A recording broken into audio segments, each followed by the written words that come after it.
Hello and welcome again to Empower Me.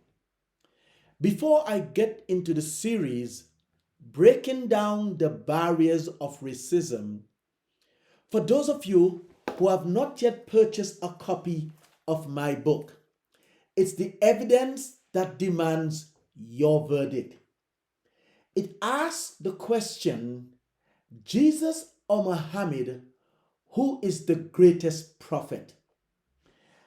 At the end of the book, based on the evidence within, you, the reader, have to decide on the verdict. So please go to Amazon and purchase a copy. It will be a great investment. Also, if you speak German, you can also get a copy in German. Thank you. For those of you who have been listening to my past videos, I want to continue from where I stopped last week. If you want to understand where I'm heading with this, please visit my YouTube channel for the latest episode to get the connection to the third point. And the third point is avoid stereotyping people you meet.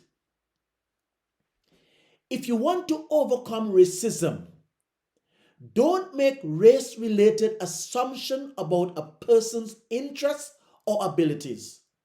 Instead, treat everyone you meet as an individual and get to know them on their own merit. You'll often be surprised at people's complexity when you do this, and you'll be less likely to treat them in a way that would seem seen to be racist. For instance, if you catch yourself automatically assuming that a black teenage listening to rap music, you might stop and ask yourself, did I ask them what kind of music they like? Or am I just jumping to what conclusion because of the color of their skin?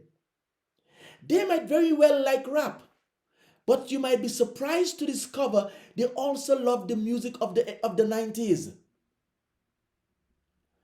Don't blame people of color for being oppressed. There are a number of political and social factors that have contributed to racism across the world, like discriminatory practices in the justice system or housing markets. This type of institutional racism often leave people of color at a disadvantage. They may be less likely to get high-paying jobs, may find it hard to secure homes in secure neighborhoods, and are more likely to be incarcerated. If you haven't experienced these obstacles, it might be easy to say something like, well, people in bad neighborhoods should get better jobs so they can move out. However, this doesn't consider the real struggle that people of color face. When it comes to things like education, the schools in their neighborhood might not get the same funding as schools in the affluent neighborhood. It makes it harder to get the skills they need for a successful career. We must learn to acknowledge cultural differences instead of ignoring them. As you are getting to know more people of color, you might notice things about their lives that are different than yours.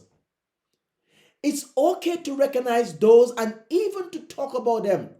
Just be careful not to assume that all people with a certain skin color like or do the same things. For instance, you may notice that several of your black friends have huge family reunions. These are fun annual traditions in many black families.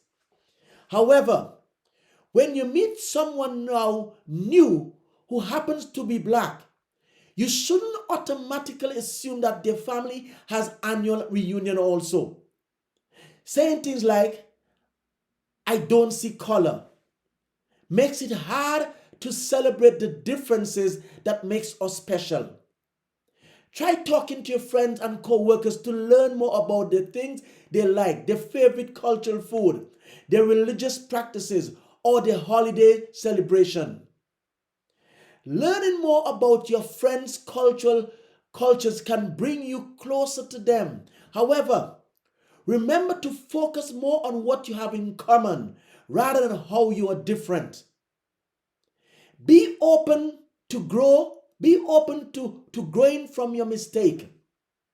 If someone point out that you said or did something racist, try not to get defensive, but also try not to get too frustrated with yourself.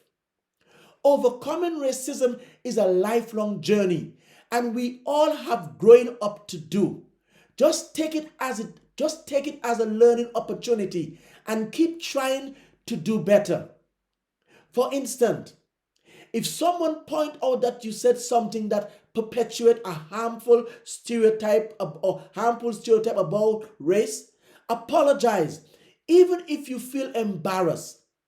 Then on your own time, do a little research to find out what was offensive about what you said. And be sure not to repeat that again. That's it for this weekend. Next week, we'll talk about taking action against racism and stop using racial slurs. Please remember to subscribe to my channel and leave a comment. I would love to hear from you. Have a great week. See you next week.